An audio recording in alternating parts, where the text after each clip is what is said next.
A jack of all trades but master of none is oftentimes better than a master of one. Welcome back to the channel. Today we're going to be talking about a multi-caliber suppressor that is billed as the perfect can for shooting 9mm all the way up to 46 caliber big bore rounds like 45-70, the Deadair Primal.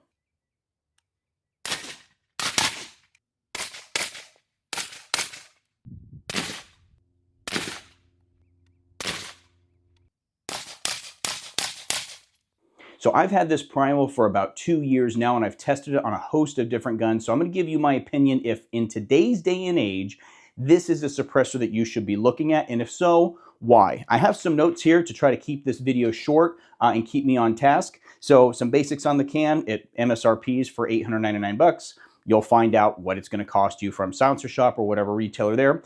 It weighs 16.4 ounces. This is with the 5/8 by 24 direct thread mount that's on it. Bear in mind, if you use a chemo mount or anything else, it is definitely going to add to the heft.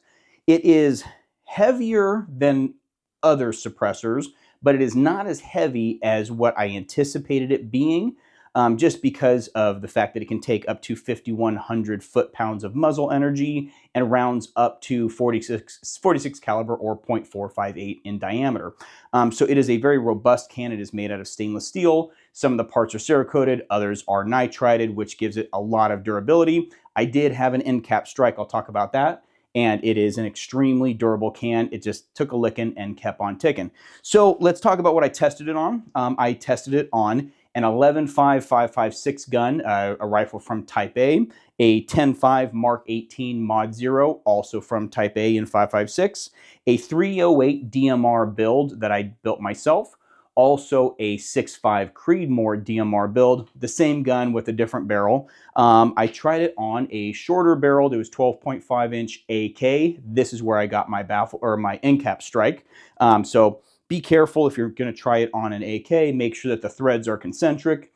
I figured it was a big bore can, and the way the baffles are set up, I would be okay even if they were a little bit non-concentric. Well, I learned that lesson the hard way.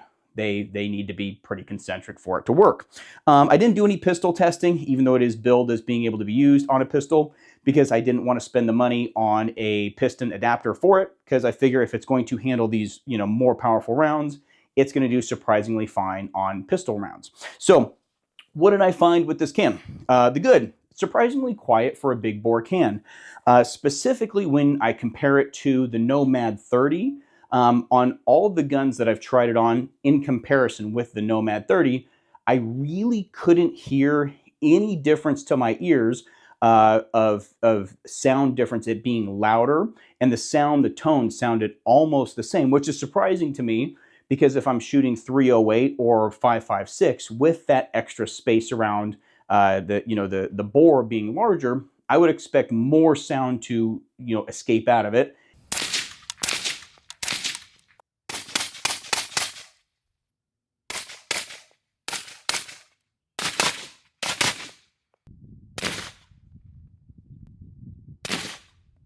However, it was surprisingly quiet on smaller calibers. So that's actually pretty good. It's versatile. It goes from 9mm. I mean, shit, I'd shoot it on 22.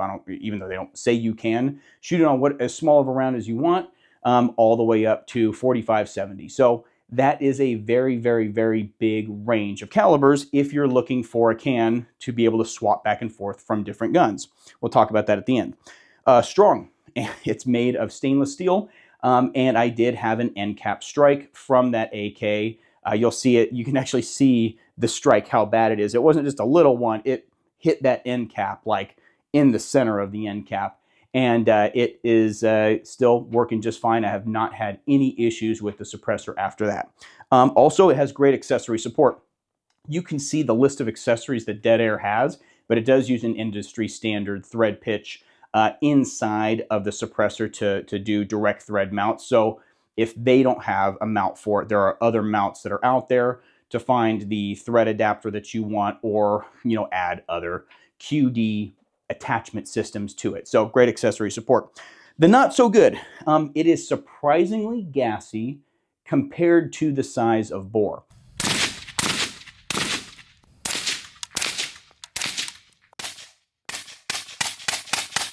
So I talked about shooting it on 5.56 guns.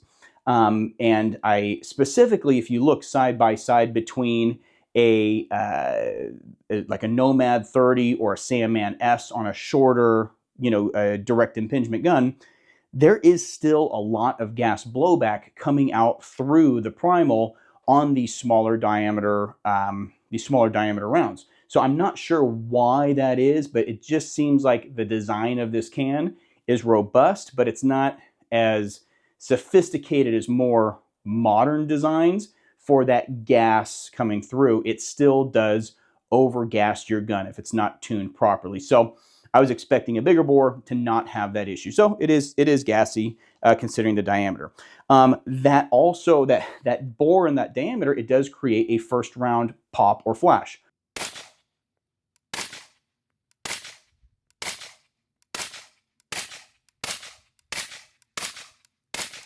The first round on smaller caliber, I didn't shoot 45-70 or any 45 caliber rounds through it, but on smaller caliber rounds, I did have a noticeable first round pop and first round flash, meaning there was oxygen that gets back into the can, and that first round will have more of a flash and more sound and a louder pop that comes after that. The second round and rounds after that, not so bad. But first round pop and flash definitely was an issue.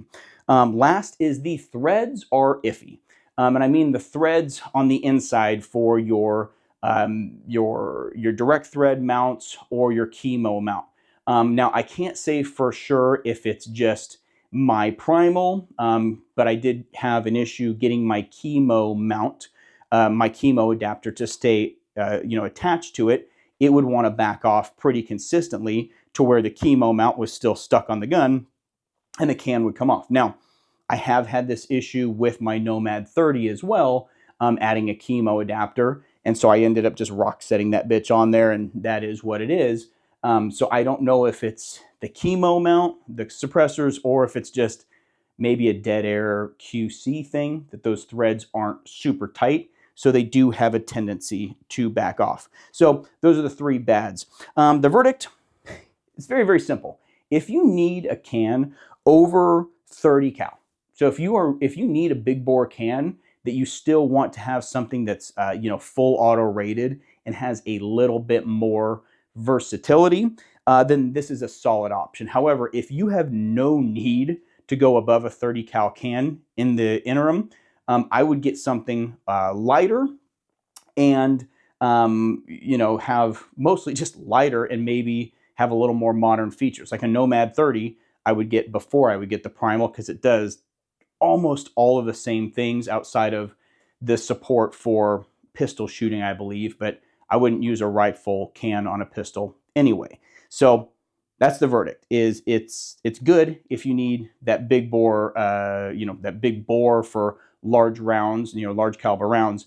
But using it on smaller caliber rounds, you're just not going to have that much benefit. Hopefully that helped you. If you're looking for a suppressor, definitely check out Silencer Shop. They have an awesome selection, and they have dealers all across the nation that have the kiosk for you to look at. And that is definitely the way I would be purchasing silencers in the year 2024, soon to be 2025. Don't be stuck in the past. Get those E-forms done and make sure that your Form 4s get approved. Lickety split. See you next time.